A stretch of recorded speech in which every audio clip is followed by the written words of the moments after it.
અને તેમાં શું કરી શકાય તેના વિશે સમજીશું। શાળામાં શાળા સલામતી માટે એક ટીમ હોવી જોઈએ જે ગમે તેવી આપત્તિ આવે તો તેને નિવારવામાં સક્ષમ હોવી જોઈએ।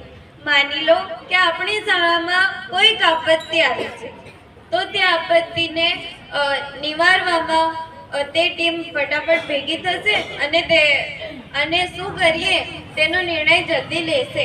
અમે અમારી શાળામાં એવી એક ટીમ બનાવીશું અને તાલીમ લઈશું। આપત્તિ દરમિયાન જો કોઈ વ્યક્તિ આપત્તિ દરમિયાન કેવી આપત્તિ છે તેના પ્રમાણે આપણે બચાવ કામગીરી શરૂ કરીશું। જો કોઈ વ્યક્તિને ઈજા થઈ છે, તે બીમાર છે, તે કમજોર છે તો તેને આપણે સૌપ્રથમ સલામત જગ્યાએ લઈ જઈશું। આપત્તિ પછી ગંભીર રીતે ઘાયલ હોય તો તે વ્યક્તિને હોસ્પિટલ સુધી પહોંચાડવું તે આપણી ફરજ છે। અને હવે પછી આપણે કેટલીક આપત્તિઓ વિશે પણ જાણીશું।